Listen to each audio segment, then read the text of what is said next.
The call came at 7:42 a.m. I was still in my robe toast, half-burned, my medical folder already in my purse. "Hi Diane, this is Tracy from Dr. Berman's office. We were informed that your surgery's been cancelled. Your husband said it's a family emergency." I froze. The toaster clicked. The silence stretched. A thin curl of smoke rose from the bread. I hadn't told them to cancel anything. My fingers shook as I tapped the screen. There it was, synced from his phone to our shared calendar: Vegas golf, Thursday, Sunday. With the guy's hue, he canceled my cancer treatment so he could drink tequila and swing clubs in the desert. I stared at the fridge. The appointment card still pinned under a photo of us at our son's graduation. I remember the pride on my face that day. Now I could barely recognize her. He came home last night reeking of cedarwood cologne and smugness. Didn't mention a thing. Just kissed the air near my cheek and asked if we had oat milk. 21 years. I never saw it coming. Not the cancer. And not the moment I'd realize I mattered less than a weekend with golf buddies. That morning I didn't cry. I didn't call him. I sat at the kitchen table and opened my laptop. Typed 5 words into Google: medical legal neglect spouse Colorado. Because if he wouldn't fight for me, I'd damn well fight for myself. Would you forgive someone who gambled with your life? Or would you fight back quietly but for real? Where are you listening from? Has anyone ever let you down like this? The mornings used to feel warm in this kitchen. There was a rhythm to our life: coffee brewing, Thomas flipping through the news, the kids grabbing bagels as they rushed out the door. It wasn't perfect, but it was ours. Now he eats alone. Or not at all. That week, the week before my surgery was supposed to happen, I started to notice what I'd tried not to. The way he walked past me like I was furniture. The way his eyes stayed on his phone during dinner, never once meeting mine. The silence after I mentioned the surgeon's name. He used to ask questions. Now he only asks for oat milk. I remember standing by the sink looking out into the backyard. The wind chimes barely moved, but I could feel something shifting inside me. Not fear, not yet, just a stillness I couldn't explain. At school, I stayed busy. My 7th graders were finishing their collage projects, layers of color texture cutouts from old magazines. One girl, Emily, held up a canvas. "Do you like it, Mrs. Holloway? I made this one about strong women." I smiled. "Tell me more." "It's about my aunt. She had breast cancer. She didn't want anyone to know, but now she runs marathons." I nodded, swallowing down something sharp. During lunch break, I sat in my car instead of the teacher's lounge. I scrolled through my patient portal, checking labs, appointment reminders, radiologist notes. Then I opened our joint bank account. Noticed a transaction I didn't recognize: $4,800 at the Palms Resort. It wasn't pending, it had cleared. 3 days ago, I screenshotted it, closed the app. Stared at my reflection in the rearview mirror. The scarf around my neck was slipping. I adjusted it more out of habit than modesty. No one knew yet. Not my coworkers. Not even the kids. That night Thomas came home later than usual.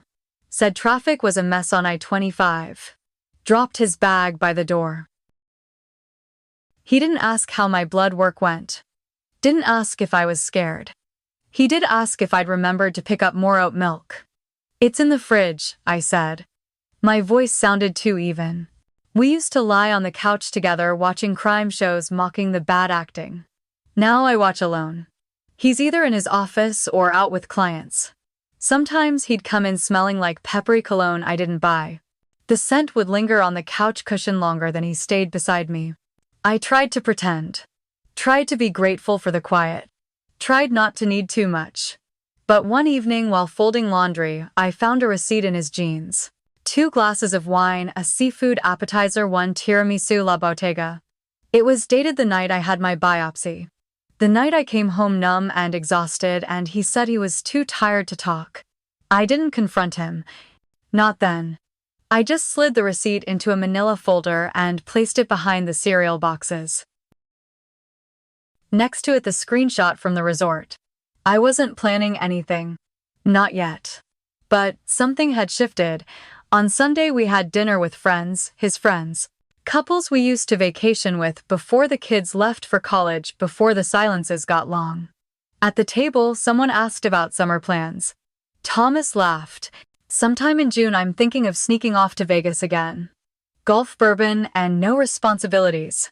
Everyone chuckled. I smiled politely. My fork stayed untouched. I looked at his hands, perfectly manicured. No sign of the man who used to hold my hair back when I was sick with the flu. No trace of the man who once cried when our daughter broke her wrist. That night I lay awake next to him. His breath steady. Mine not. I stared at the ceiling and tried to remember the last time I felt safe in his arms. It had been years. And in the quiet, I finally admitted to myself. He wasn't distracted, he wasn't stressed. He had simply checked out. Not from the marriage. From me. Friday evening used to mean takeout and old jazz records. Now it meant him coming home late, shirt unbuttoned, one too many, smelling faintly of smoked whiskey and a perfume I didn't own. I had just taken the casserole out of the oven, something he used to ask for on stressful weeks. This time I made it more out of habit than hope. It sat untouched. He didn't even text to say he'd be late. When I finally heard the garage door open, the casserole had already gone cold. I stood in the kitchen doorway, arms crossed. He tossed his keys onto the counter, not meeting my eyes. Long day, I asked. Client dinner, he mumbled, kicking off his shoes. Then, didn't know we were doing the whole domestic thing tonight. He didn't ask what I ate. Didn't ask if I was feeling okay. I cleared the dishes without saying another word. My stomach turned as I scrubbed a glass that had lipstick on the rim. Not my shade. Not mine at all. The next morning I needed clarity. Not drama. Not confrontation. Just truth. I logged into our shared credit card portal, something I hadn't done in months. We had a system. He paid the bills. I kept the household running. That system had worked, until it didn't. There were charges I didn't recognize. A florist in Aurora. A jewelry boutique in Denver. A wine subscription I never ordered. My heart didn't race. It settled heavy, low, resigned. I printed them all. Tucked the pages between the folds of a quilt I kept in the guest room. I wasn't planning to blow up our life. I just wanted to know how far gone he really was. That afternoon, I met Lindsay, my closest friend and fellow art teacher, for coffee. She took one look at me and frowned. Tell me you've been sleeping. I shrugged. She reached for my hand. You need to tell him how you feel. You've always been the strong one, Diane, but strong doesn't mean silent. I stirred my drink.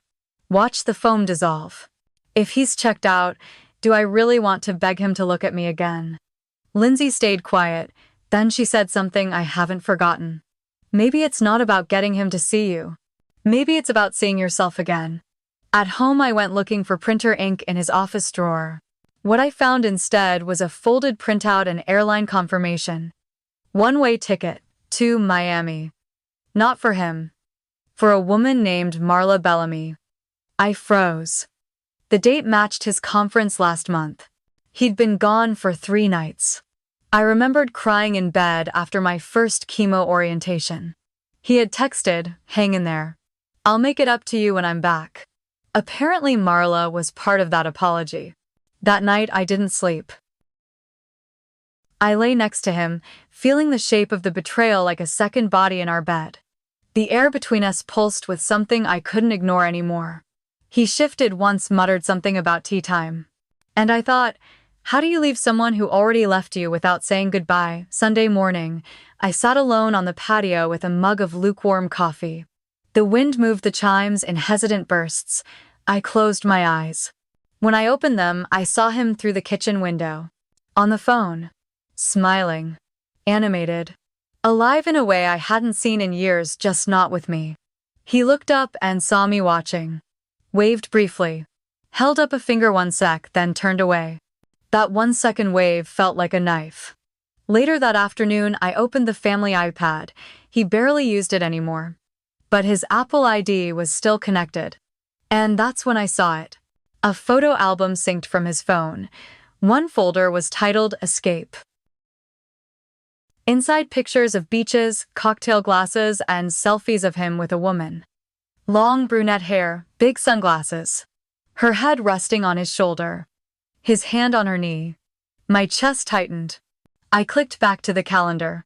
One event scheduled in bold D's surgery. Cancelled, called in. He hadn't even bothered to hide it. I stood up. My knees felt weak, but my resolve did not. I wasn't going to throw a plate. I wasn't going to cry in the shower or beg him to choose me. I walked to the guest room, opened the quilt, pulled out every receipt, every screenshot, every copy, placed them neatly in a folder labeled, just in case. Then I called my doctor, asked if she had any last-minute cancellations this week. Explained I'd need to pay out of pocket. She said, come in Wednesday. We'll make it work. At dinner, I sat across from him at the table. He scrolled through his phone, pausing to laugh at a meme. I asked Tom, when were you going to tell me you canceled my treatment? He looked up surprised, then defensive. I was going to reschedule. Thought we needed a break. This whole thing's been so heavy. This whole thing is cancer, I said. He blinked, speechless for a second. Then scoffed. I'm doing my best, Diane. Not everything is about you, and I realized, to him my illness was just a disruption. To me it was the line in the sand. I didn't say anything else. Not that night. But I copied the airline confirmation, printed the photo of him and Marla, slid it into the folder. Because he wasn't the only one making plans. I didn't plan to say anything that night. But sometimes silence turns into something heavier than rage. We were at a dinner party, a friend of his from work. One of those polished homes where every wine glass is perfectly placed and every conversation feels like a resume. I wore a black wrap dress I hadn't touched in over a year. Put on mascara for the first time since my diagnosis. He barely noticed. He introduced me as the strongest woman I know, a line so rehearsed it felt like performance art. At the table, someone asked about our summer plans. Before I could speak, Thomas said we're figuring things out.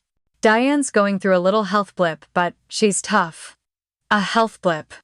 My hand went still on the wine glass. I looked around. People nodded politely.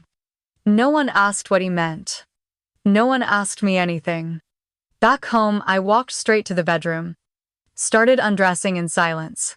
He came in, loosened his tie, and said, "You were quiet tonight." "I'm tired," I said. He shrugged. "Well, you looked great." A pause.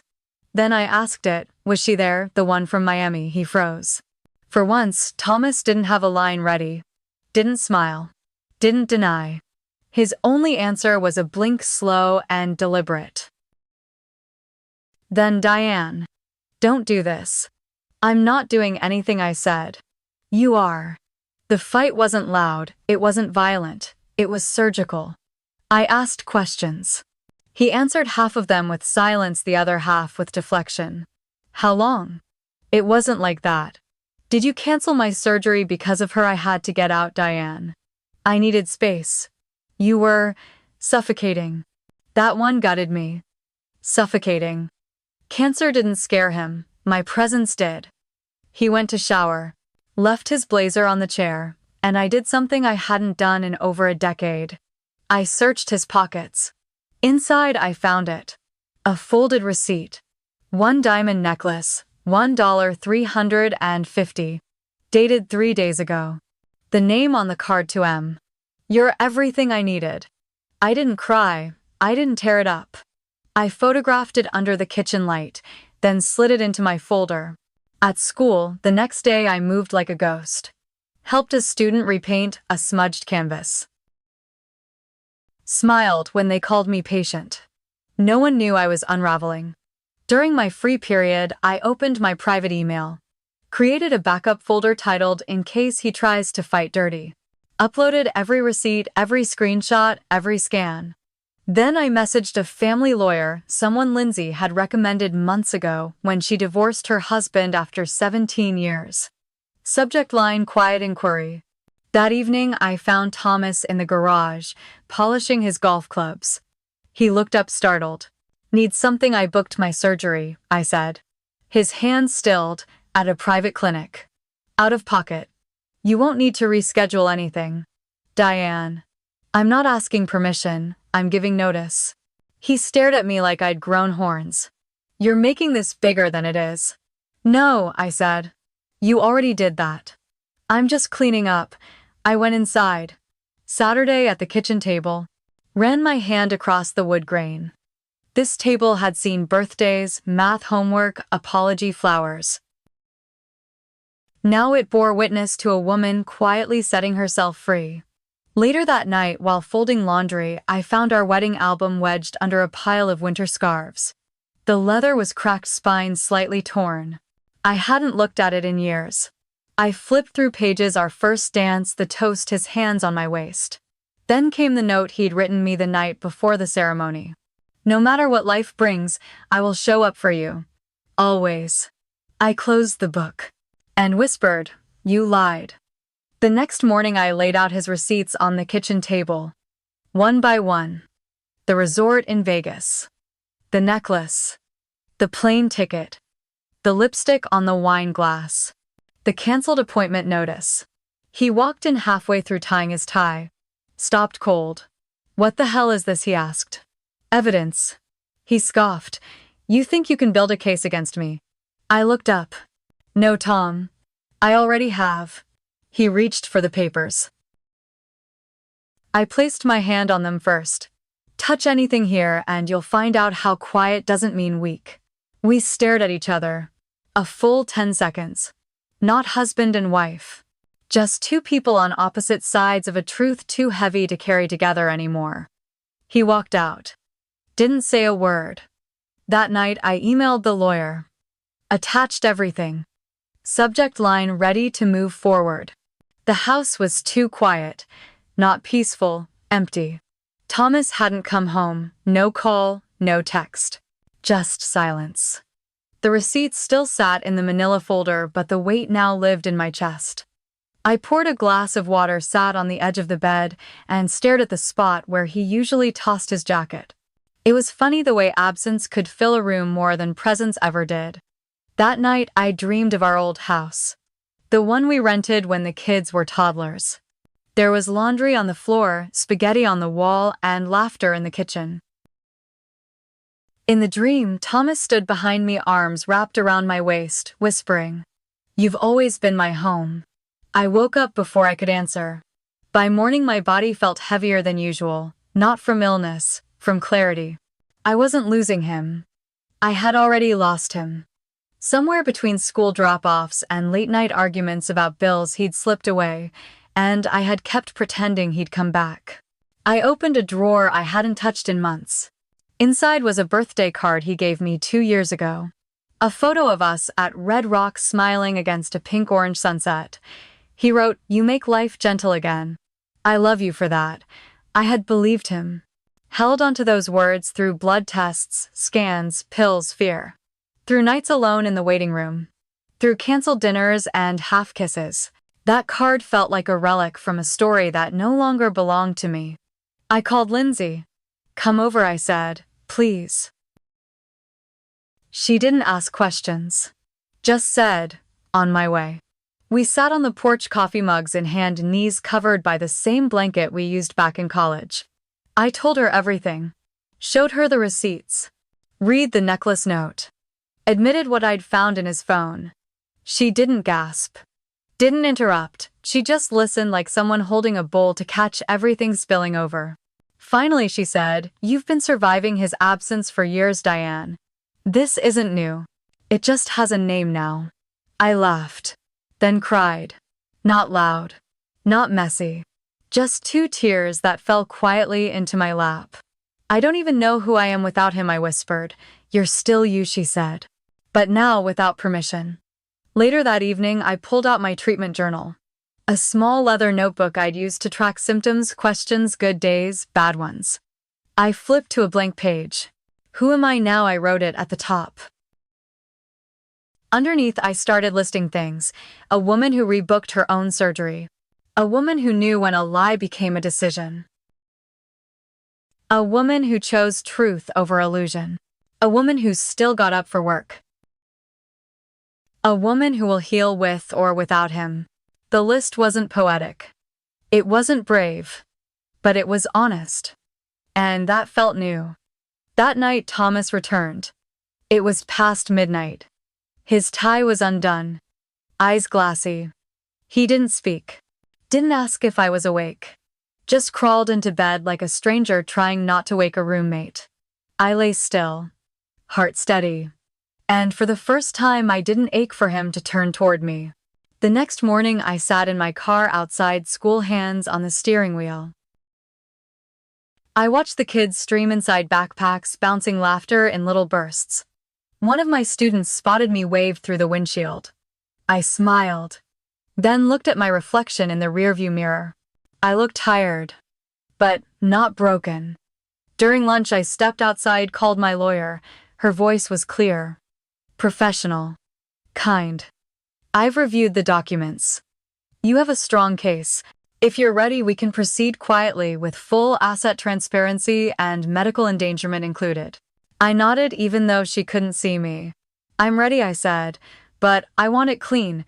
No anger, just dignity. You'll have that, she promised. That night, I packed a small bag, just essentials. Not to leave, just to be prepared. I placed it in the back of the closet. Next to it, the wedding album. I didn't throw it away. I just let it gather dust where it belonged. I didn't slam doors. Didn't scream. Didn't break plates or burn his clothes. That wasn't my kind of revenge. Mine came in folders. Emails. Legal clarity. Mine came in silence that wasn't weak but chosen. The lawyer's office had beige walls and soft lighting. Her name was Claire Masterson, sharp eyes, calm voice, no-nonsense shoes. She skimmed my documents like someone used to seeing rot beneath pretty surfaces. The financial trail is solid. You've already done most of the work, she said, flipping to the receipts. The medical neglect component. That gives us leverage. Emotional damages. Possibly criminal risk if pushed. I nodded. Will it be loud? I asked. Claire closed the folder, only if he makes it so. Back home, I changed the locks on the guest room. Not the front door yet. But I needed one place in the house that was mine again. Inside the folder, my journal flash drives with backups. A printed copy of the shared calendar. Screenshots of canceled appointments.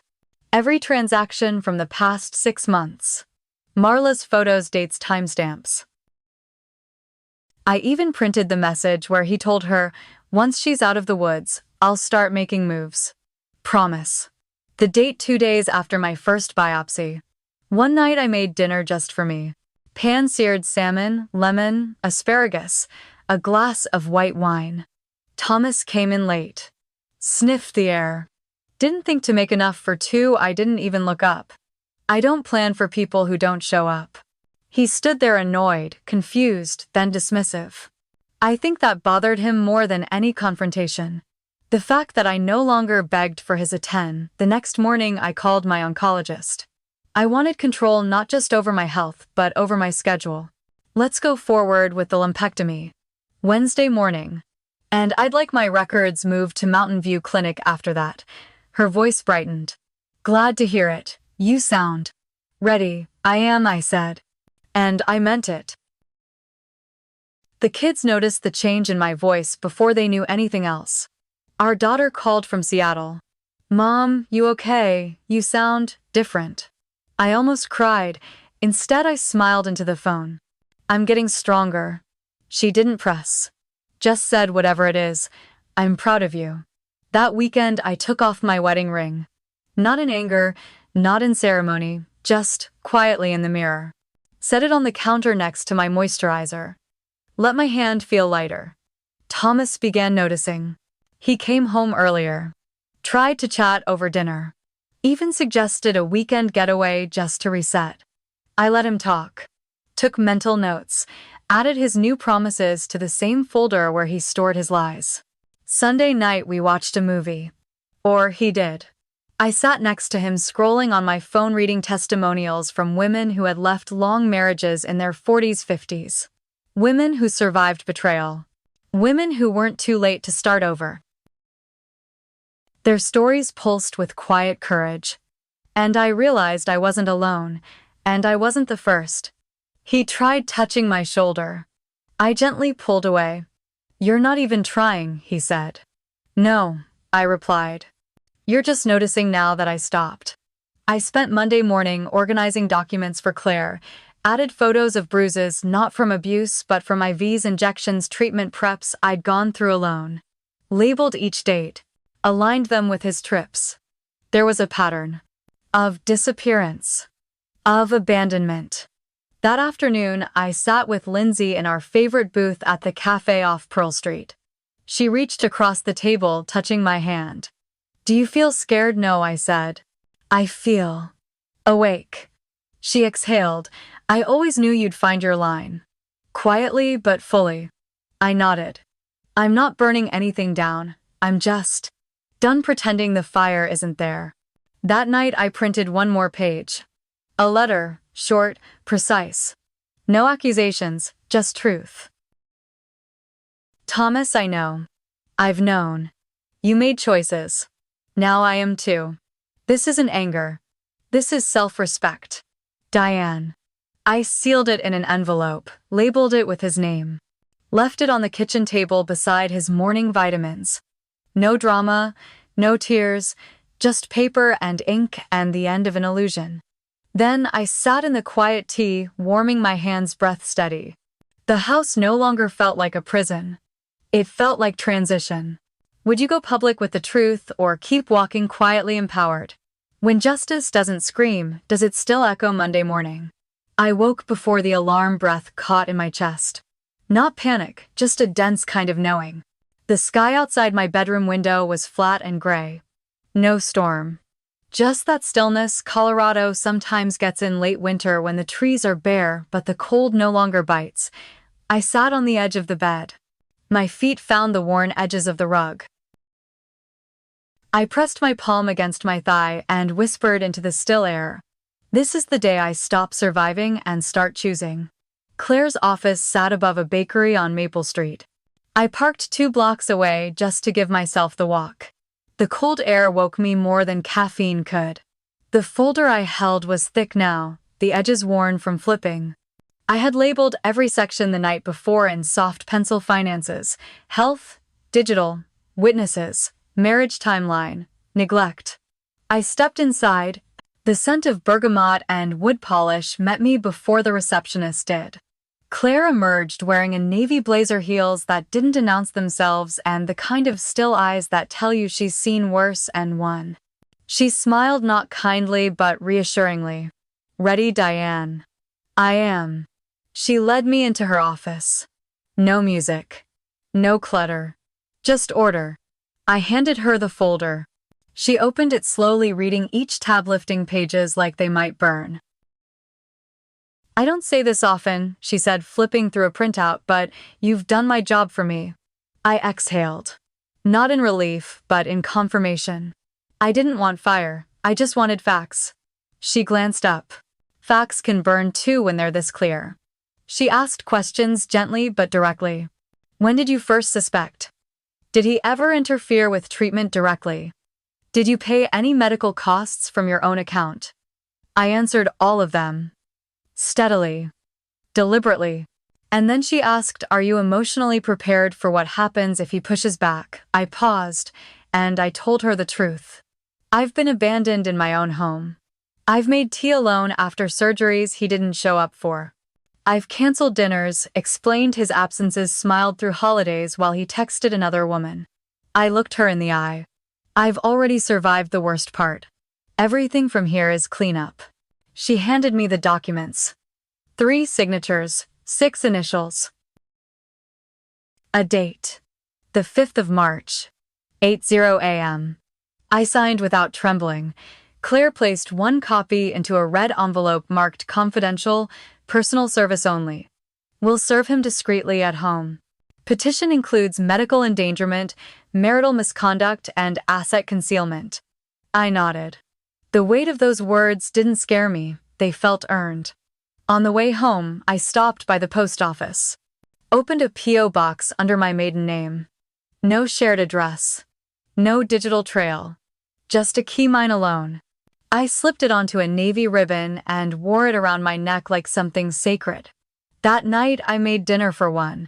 Salmon, roasted carrots, jasmine rice. I opened a bottle of wine I'd been saving and poured exactly one glass. I set a single place at the table. Napkin folded. Candle lit. Thomas texted, running late. Don't wait up. I didn't reply. And I didn't wait. Later I sat on the back patio with a blanket over my knees. The wind was soft. I could hear someone's television, a few houses down, muffled laughter trailing through dry branches, and I realized this was the first time in months I wasn't bracing for disappointment. The next morning our daughter called. She sounded hesitant. Mom. Dad said you've been acting different. He's worried. I smiled gently. He's worried I'm done pretending. She didn't respond right away. Then carefully, I've known something wasn't right for a long time. I didn't want to push you. But I'm proud of you, Mom. I swallowed hard. The tears didn't fall. They settled. Warm. Releasing. I'm okay, I said. For the first time in years, I'm really okay. That night, I unlocked the guest room, my sanctuary. I laid the documents out like puzzle pieces. Scanned receipts, backed up voice memos. Filed my journal entries by date. I highlighted the worst ones. Day 11, I sat alone for the third appointment in a row. He said he forgot. Day 34, he asked about golf, before asking how the blood test went. Day 60, I paid for my biopsy out of pocket. He didn't notice the charge. Wednesday afternoon, I met Lindsay at the notary office. She drove. I stayed silent most of the ride. She squeezed my hand before we walked in. You've already won, she whispered. You just haven't said it out loud yet. Inside, I signed my sworn affidavit, under oath, under my name, under a ceiling fan that squeaked faintly every fourth turn. There was something powerful in that squeak. Even truth makes noise sometimes, small, rhythmic, unbothered.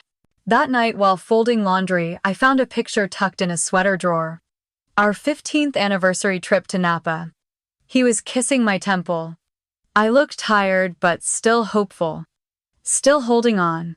I placed it in a manila envelope, labeled it before. Because not everything needs to be burned. Some things need to be witnessed. Thursday evening, I brewed peppermint tea. The sun dipped behind the trees, casting gold on the kitchen tile. Claire called.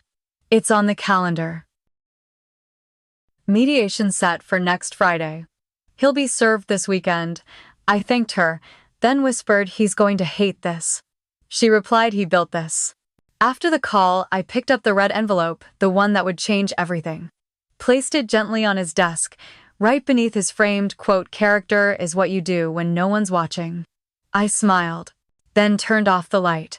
He followed me into the living room, still gripping the envelope like it might burn his hands. You blindsided me, he said. His voice wasn't angry yet. It was confused. Bruised. You canceled my surgery for golf, I replied calmly.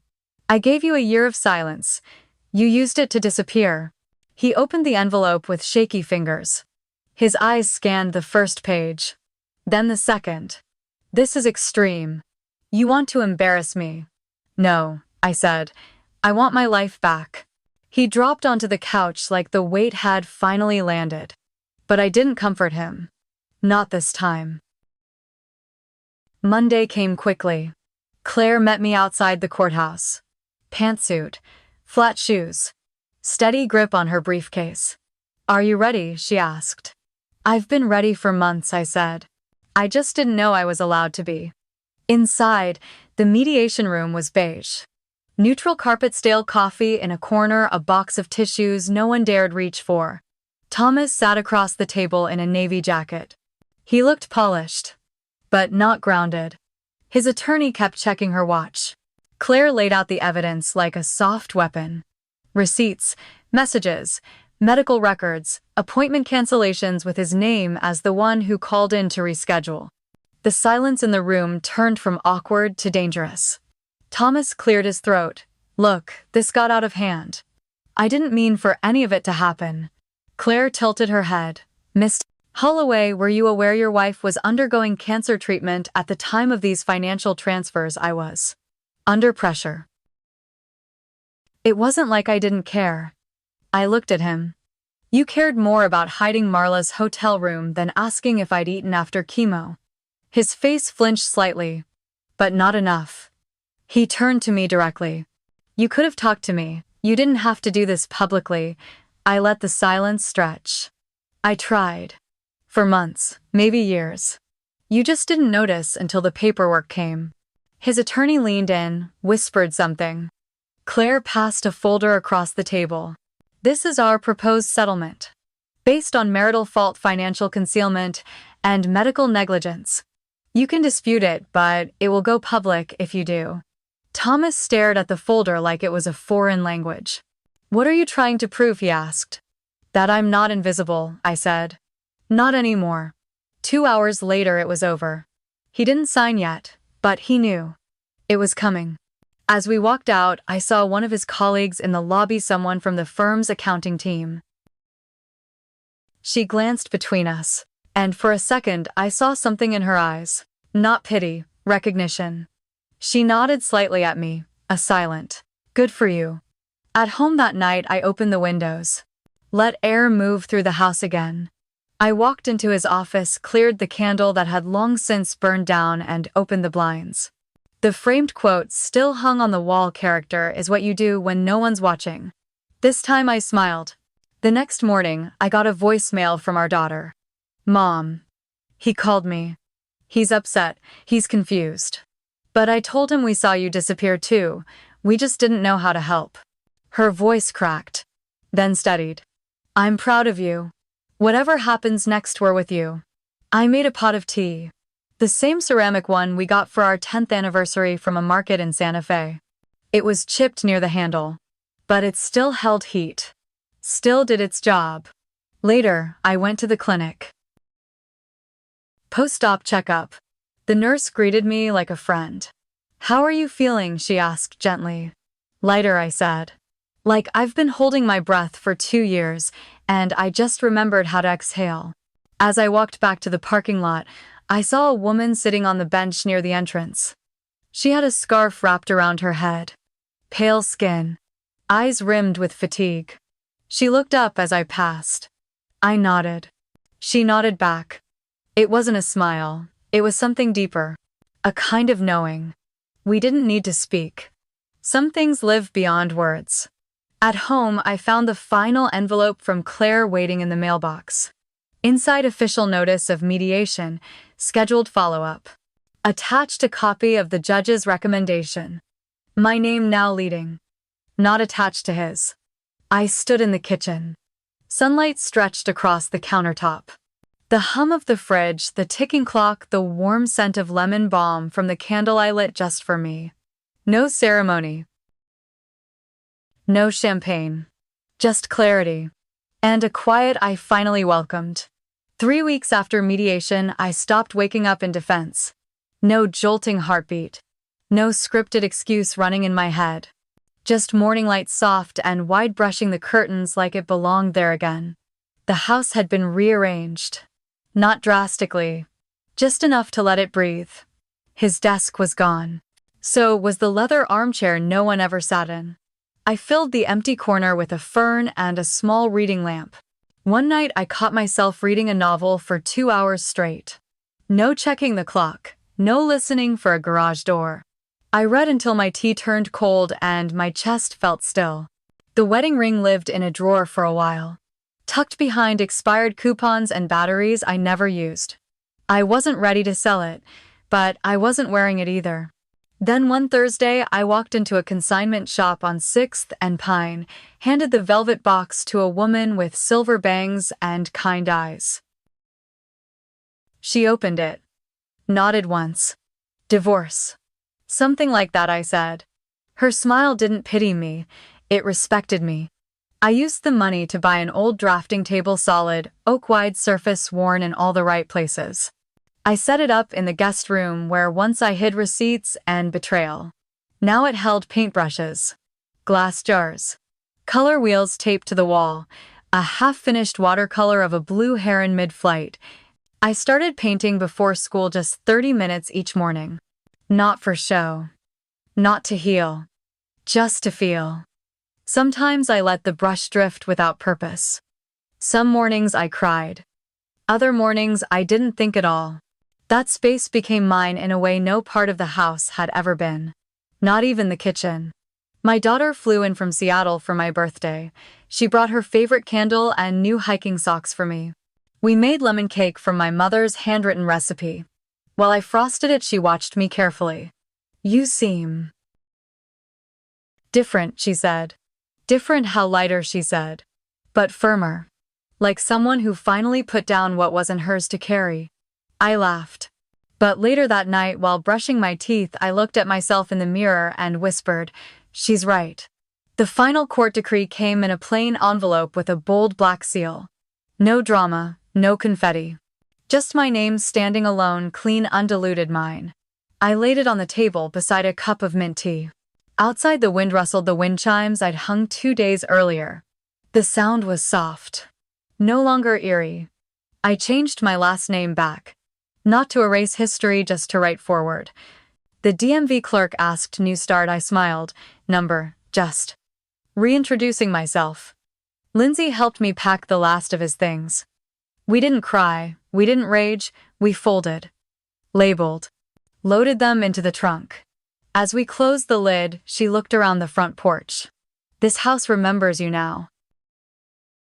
I felt that. I started hosting Sunday brunches again, just a few friends. Mismatched mugs. Biscuits warm from the oven. Old records spinning low in the background. They noticed the painting in the hallway. A swirl of dusty rose and soft navy. "You painted that," I nodded. "It started as a storm," I said. But halfway through I let go of control. Now it just looks like breathing. Thomas called once. The night before the final hearing. His voice on voicemail was low, almost unsure. "You were always better than I knew how to be," he said. I didn't respond. That sentence belonged to his healing now. Mine had moved on. Some days are still hard. When I see couples at the grocery store, when I forget to silence the ache. But the grief no longer leads. It walks beside me, quiet, respectful, softer than before. I've started mentoring one of my students who wants to be an illustrator. We meet Thursdays after school. She asks big questions like, "How do you draw freedom?" I tell her. "You let the lines be messy. And then you keep going." I'm not dating.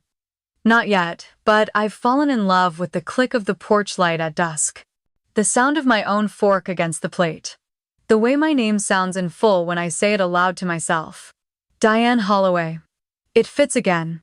If you had told me a year ago that I'd find peace in silence, that justice could arrive without screaming, that I could heal without revenge, I would have smiled politely and said, "I hope so. Now I know. I don't hope. I live it." Justice isn't always about punishment. Sometimes it's a name reclaimed. A tea kettle that whistles. A key that only you carry. A home that no longer holds its breath. If you've ever stood where I stood, frozen, dismissed, exhausted, this is for you.